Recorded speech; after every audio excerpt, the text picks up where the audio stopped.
Hello wargi Jangarhead yang selalu sakit kepala, nyeri jangan sila nyeri babatok dan laliar hulu di setiap menjalani aktivitasnya karena susahnya mencari uang. Seru aing gue. Di video ini ceritanya gue mau coba untuk merangkum alur cerita sebuah film yang berjudul Vanguard.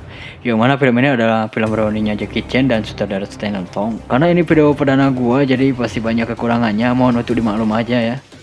Oke, gak usah pakai spoiler, langsung aja kita ke ceritanya.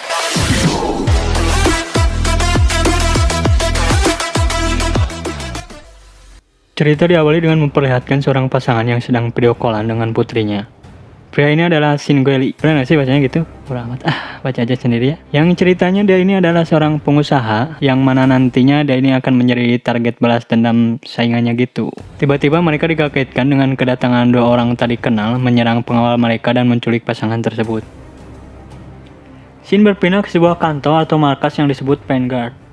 Oke, di sini saya mau sedikit menjelaskan, barangkali di antara kalian ada yang tenyaho atau tidak tahu, atau mungkin kalian sudah tahu, biar saya kasih tahu yang nantinya kalian jadi lebih tahu apa itu Vanguard. Sebenarnya sih gak usah dijelasin juga, kalian pasti bakalan ngerti dan tahu sendiri gitu. Yang pasti Vanguard bukanlah GAM atau OPM. Jadi Vanguard itu merupakan perusahaan swasta profesional yang menyediakan jasa perlindungan. Para anggota Vanguard sendiri merupakan mantan tentara atau tenaga keamanan yang sudah ahli dan yang pasti bukan hansip gitu. Salah satu misi mereka adalah melindungi orang yang tak bersalah. Dan satu lagi, mereka juga menyediakan layanan PAP bagi perorangan. Oke, mengerti ya? Lanjut. Di sini diperlihatkan seorang perempuan yang sedang menyerahkan sebuah dokumen kepada pimpinannya. Yoi, ini adalah Jackie Chan. Anjir, emang kurang sekolot ya. Oi. Halo Mang, kumada Mang. Di film ini Jackie Chan sendiri berperan sebagai Tang Hua Ting, pemimpin perusahaan yang bernama Vanguard. Nah, kalau cewek cantik ini nih ya, dia adalah Ji Kun Ai yang kayang siap loh. Oke, lanjut. Tak lama kemudian Mang Tatang mendapat kabar dari seorang operator Plexi bahwa nasabah atau klien mereka yang bernama Chin telah diculik. Setelah operator tersebut memberitahukan kejadian dan keadaan di lokasi, lalu Mang Tatang menyuruh anggota yang berada dekat dengan lokasi tersebut untuk menyelamatkan mereka. Shin berpindah di sebuah rumah yang dimana dua anggota Vanguard sedang merayakan tahun baru Imlek bersama keluarganya. Dia adalah Lei Zhenyu dan yang satu ini adalah Zhang Kaixun. Tak lama kemudian mereka mendapatkan telepon yang mana mereka diperintahkan untuk menyelamatkan klien PAP mereka yang telah diculik. Dan mereka pun diberitahukan bahwa lokasi tersebut tak jauh dari mereka. Tak mau berlama-lama dan tak banyak waktu, mereka pun langsung pergi ke tempat yang telah diperintahkan. Shin berpindah di sebuah warteg, rumah makan atau mungkin sebuah restoran yang mana para penculik tadi membawa si Shin. Di sini Shin ditanyai beberapa pertanyaan mengenai ayahnya si Omar dan diancam akan membunuh istrinya kalau Shin tidak memberitahukan di mana uang bapaknya si Omar. Yang jadi pertanyaan, siapakah si Omar dan apa hubungannya bapak si Omar dengan Shin? Ayo gitu nyaho. Hanya tukang tahu bulat yang suka jojorokan kukulingan pakai mobil lah yang tahu. Tak lama kemudian terdengar suara orang mengetuk pintu.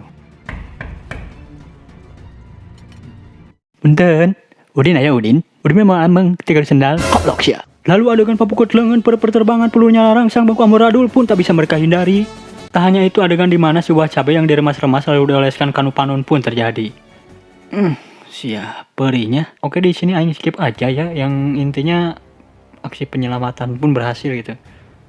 Cerita berlanjut di suatu ruangan yang dimana di sini dijelaskan bahwa orang yang menculik si Shin adalah suatu organisasi yang disebut Serigala Arktik. Pemimpin mereka adalah si Broto. Broto sendiri adalah pesuruhnya si Omar yang ditugaskan untuk menangkap si Shin dan mencari tahu di mana harta si Misim, yaitu bapaknya si Omar. Si Shin pun menceritakan kepada si Mang Tatang kebenaran kenapa mereka mengincar dirinya gitu ya. Lalu si Shin pun meminta si Mang Tatang untuk menyelamatkan putrinya yang berada di Afrika karena dia takut putrinya menjadi target baru mereka gitu. Shin berganti yang mana di sini kita bisa lihat bahwa si Omar telah menyuruh si Broto untuk menangkap putri si Shin. Di sisi lain, Mang Tatang dengan anggotanya yang telah sampai di Afrika langsung pergi ke lokasi anak si Shin. Shin berganti di mana di sini diperlihatkan seorang perempuan yang sedang iindiaan dengan seekor singa.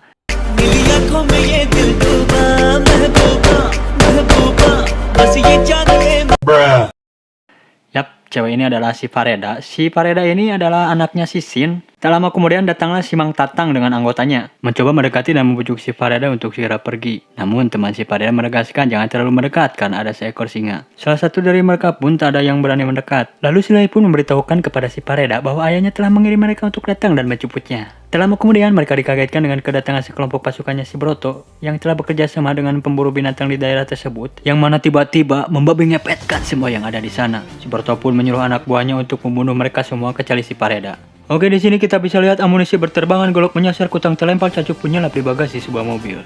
Oke, tak hanya itu, ada pula adegan konyol yang dilakukan si Mang Tatang. rupa-rupa we jelema. Ada pula seorang pemimpin blow on yang menjatuhkan pisau ke kakinya sendiri karena kaget melihat kedatangan si Mang Tatang yang membawa pistol. Hihi, adik. Setelah itu si Lei dan si Pareda menaiki sebuah mobil, mereka pun berhasil kabur. Namun si Broto dan pasukannya pun tak mau menyerah. Mereka mencoba untuk mengejar dan menemukan lokasi mereka.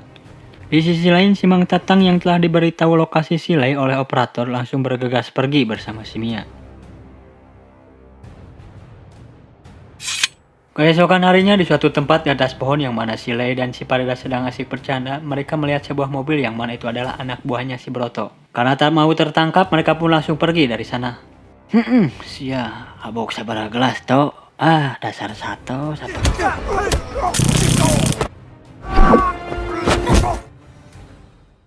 Mereka pun menaiki mobil dan langsung pergi, namun mereka terus dikejar, yang mana mengakibatkan mereka terjatuh ke sebuah sungai.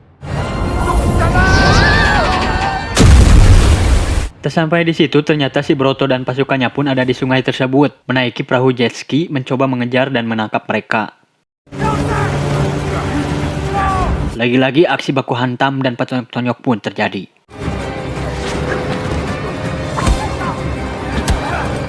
Satu persatu pasukan si Broto pun terkarat cemplung ke sungai. Si Pareda pun terjatuh namun berhasil diselamatkan oleh si Lei. Namun si Lei terkena pukulan di kepalanya yang mengakibatkan dia pun pingsan. Di sisi lain, si Mang Tatang yang melihat si Mia terjatuh ke air mencoba untuk menyelamatkannya. Si Mang Tatang pun berhasil menyelamatkan si Mia dan dijemput oleh helikopter. Namun si Lei dan si Pareda berhasil dibawa pergi oleh si Broto. Scene berpindah di sebuah ruangan yang dimana mereka telah ditelepon dan diancam akan membunuh si Lei dan si Pareda kalau si Shin tidak memberitahukan lokasi aset atau harta bapaknya si Omar. Di sini si Shin bercerita ke si Mang Tatang kalau dia menyerahkan aset bapaknya si Omar akan ada banyak nyawa yang tak bersalah menjadi korban. Namun Mang Tatang menegaskan bahwa keselamatan orang yang tak bersalah adalah sudah menjadi tugas kami. Scene berpindah di suatu tempat yang mana di sini kita bisa lihat si Mang Tatang sedang menyiapkan keberangkatan ke suatu tempat yaitu Jadebala, yang dimana di sana adalah markasnya si Omar dan juga tempat dimana si Lei dan si Pareda ditahan oleh si Omar.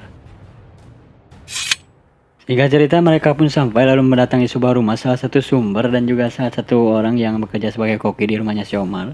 Jadi intinya di sini tuh si Mang Tatang mencoba meminta bantuan kepada orang ini supaya si Mang Tatang dan anak buahnya bisa masuk ke markas si Omar tanpa melawan para penjaga. Namun si aki-aki ini hanya bisa membawa si Mia untuk bisa masuk bersamanya. Dan si aki-aki ini juga memberitahukan bahwa yang lainnya bisa masuk tanpa harus melawan para penjaga melewati jalan rahasia.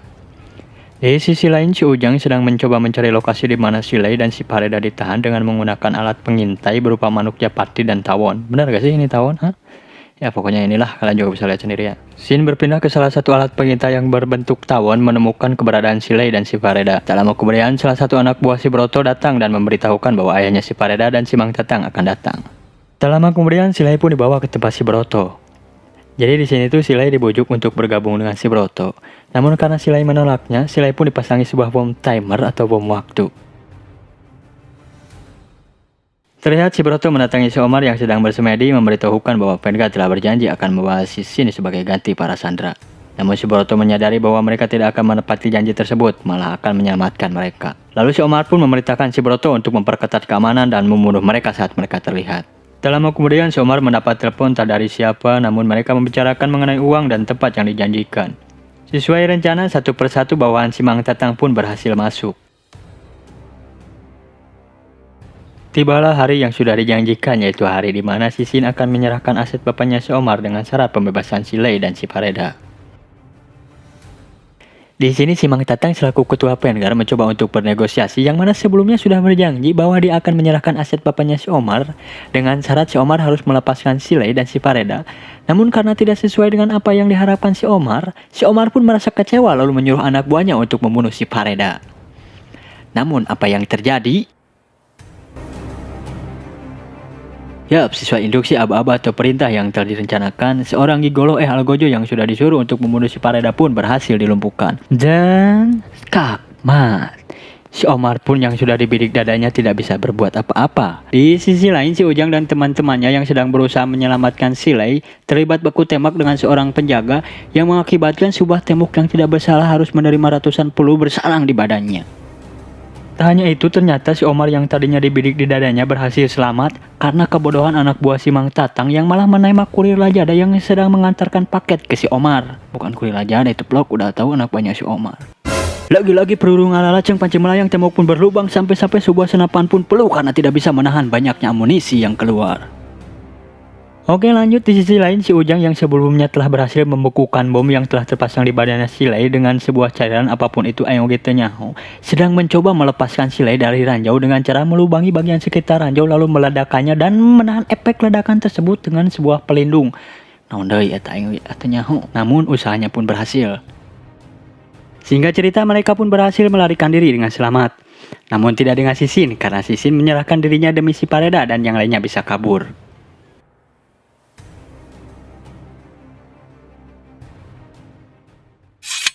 Shin berpindah ke suatu tempat yang dimana di sini Sisin sedang terikat dan diinterogasi oleh si Komar. Si Omar menanyakan kepada Sisin, apa kau mengkhianati Bapak Aing? Sisin pun menjawab no. Lalu si Omar bertanya lagi kepada Sisin, di mana kau menyimpan emas Bapak Aing? Shin pun menjawab, Dubai. Di sisi lain, di sebuah kantor polisi atau militer di Dubai, yang mana intinya di sini si Mang Tatang berencana bekerja sama dengan mereka untuk mempermudah penyelamatan Sisin. Si Mang Tatang pun menceritakan bahwa bapaknya si Omar telah membayar uang jaminan untuk senjata pemusnah massal, namun dia telah dibunuh sebelum kesepakatan pun tercapai. Dan mereka juga memiliki lebih dari 200 juta dolar disimpan di satu tempat, yang mana tempat tersebut berada di Dubai. Dan orang ini pun menceritakan bahwa dua orang serigala Arctic pagi tadi telah memasuki Dubai. Shin berpindah yang dimana di sini si Ujang, si Shen dan si Mia terlihat sedang menyelidiki dua orang serigala Arctic yang telah mendatangi Dubai. Salah satu dari mereka bernama Marder. Ternyata si Marder ini adalah laki hidung belang yang suka ngemplu dengan wanita cantik dan selalu menyiksa pacarnya. Tak lama kemudian muncullah sebuah ide dari si Ujang yang berencana untuk meretas ponsel dan kartu kredit mereka dengan cara menggodanya dengan tubuh sesai si Mia. I'm with you on that. Rencana si Ujang pun dijalankan dan mereka pun berhasil mendapatkan identitas dan informasi mereka. Shin berpindah di sebuah kapal yang mana di dalamnya ada si Shin, si Omar, dan anak buahnya yang sudah sampai di Dubai. Terdengar berita di sebuah televisi bahwa kapal induk USS John C. Stennis telah tiba di Port Rashid untuk kunjungan 4 hari di Dubai. Mereka langsung dipimpin oleh Kapten Greg Dewas. Setelah mendengar nama Greg Dewas, si Omar pun langsung marah. Mohon maaf sebelumnya, gua gak bisa bahasa Inggris. Si Omar, si Shin, si Broto, dan beberapa anak buahnya pun sampai di pelabuhan. Tak lama kemudian, si Madar pun menghampiri si Omar dan memberitahukan bahwa mereka sudah menangani pengawasan polisi. Mereka pun langsung pergi ke tempat di mana emas bapaknya si Omar pun disimpan. Singkat cerita, mereka pun sampai di lokasi yang mana lokasi tersebut adalah tempat penyimpanan emas bapaknya si Omar. Tak lama kemudian, si Madar terlihat telah membawa seorang pria. Ternyata pria tersebut adalah orang yang sebelumnya pernah menelpon si Omar. Jadi orang ini dan si Omar itu sudah melakukan sebuah kesepakatan yang mana kesepakatan tersebut adalah sebuah pertukaran yang mana si Omar akan memberikan emas kepada orang ini dan orang ini pun memberikan si Omar sebuah senjata. Oke, lanjut. Si Omar pun menyuruh Sisin untuk membuka pintu tersebut. Ternyata emasnya itu berupa 7 mobil mewah anti peluru yang dilapisi sebuah emas. Yang mana masing-masing mobil berlapis emas tersebut bernilai lebih dari 1 juta dolar. Wow, haruskah selebay itu? Transaksi pun dilakukan yang mana si Omar memberikan 2 mobil tersebut kepada orang ini. Lalu orang ini pun memberikan si Omar hadiah yaitu sebuah koper yang mana koper tersebut adalah suatu remote atau alat untuk mengendalikan sebuah senjata yang disebut flash mob. Yang mana senjata tersebut bisa menjatuhkan apapun dalam radius 20 km. Di sisi lain, si Mang Tatang yang berada di ruang CCTV telah melihat dan mendengarkan mereka. Lalu si Mang Tatang pun memberitahukan suatu kebenaran kepada polisi ini, yang mana dulunya bapak dan keluarganya si Omar telah dibunuh oleh tentara AS, yang mana kemungkinan besar si Omar akan balas dendam kepada mereka. Setelah polisi ini mendengarkan kebenaran tersebut dan karena tahu orang yang dulu bertugas untuk penyerangan tersebut adalah Kapten Greg, yang mana sekarang Kapten Greg berada di Dubai, polisi ini pun langsung memerintahkan anak buahnya untuk memberitahukan hal tersebut kepada Kapten Greg. Di sisi lain, si Shin sedang meminta si Omar untuk membebaskan dirinya. Namun si Omar tidak akan melepaskan si Shin karena si Omar mengira si Shin dulunya pernah membohongi dan mengkhianati bapaknya si Omar. Tak lama kemudian datanglah tim SWAT. Mereka pun langsung amburadul berlarian memasuki mobil. Si Komar yang mendengar kedatangan mereka langsung menyalakan flash mob dan pergi menggunakan mobil Hammer. Terlihat si Mia, si Ujang, dan si Sen pun bersiap-siap. Tak mau ketinggalan, si Mang Tatang dan polisi ini pun ikut bergerak mengejar mereka. Disusul dengan si Lei dan si Pareda yang menaiki mobil salah satu dari mereka yang tertangkap langsung pergi mencoba untuk membantu mengejar si Komar. Di sisi lain, salah satu awak kapal mencoba memberitahukan bahwa ada objek udara yang tak dikenal berjarak sekitar 16.000 yard. Yang ternyata setelah dilihat, yap, itu adalah flash mob. Terlihat flash mob menembakkan mercon lalu dibalas dengan tembakan beruntun. Namun apa yang terjadi, mercon flash mob berhasil mengenai salah satu pesawat jet yang mencoba untuk lepas landas. Tak lama kemudian salah satu pesawat jet melancarkan serangan balik dengan menembakkan mercon dan boom, flash mob pun berhasil dihancurkan. Scene berpindah di mana si Mia yang menggunakan motor mencoba untuk mengejar si Omar, disusul oleh si Lei yang menikung ala Rossi berhasil menggulingkan salah satu mobil dari mereka. Si Mia pun tak mau kalah mencoba menuburkan motornya dan berhasil menaiki mobil si Mother, lalu si Mother pun dicekik dan mobil pun berhasil dihentikan. Tak hanya sampai di situ, si Sen yang menggunakan alat canggihnya yang dinamakan Kondor berusaha terbang mengejar mereka. Salah satu bawahan si Omar pun terkena tembakan yang aing oge teu nyaho naon eta euy. Tak hanya itu, si Sen pun menembak kaca mobil depan salah satu dari mereka, alhasil mobil pun berhenti karena menabrak kontainer. Aksi kejar-kejaran pun terus berlanjut yang mana si Omar yang sudah gila membabi bagongkan semua mobil yang ada di depannya. Yang mana mengakibatkan salah satu orang yang berada di kursi roda pun harus berlari. Hi, adina bakatku sieun, teu bisa lempang jadi bisa lempang we. Oke lanjut, tim SWAT yang sudah memblokir jalan pun mencoba menghentikan si Omar. Namun karena si Omar adalah sopir tembak yang sudah handal, si Omar pun berhasil melewati mereka.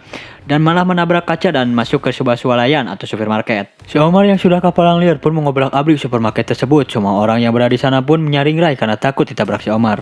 Tak lama kemudian mobil yang dibawa si Omar pun terjatuh dan ngaguling. Si Lei yang melihat si Omar langsung loncat ke bawah dan mengejar si Omar. Disusul oleh Mang Tatang dan polisi yang baru datang langsung mengejar mereka. Si Proto yang sedang menyuruh semua orang untuk mundur pun diserebet lalu dilekek oleh si Lei. Di sisi lain, si Mang Tatang pun langsung bergerak untuk mencoba merebut pistol si Omar. Namun, apa yang terjadi? Si Omar malah menembak titiknya sendiri.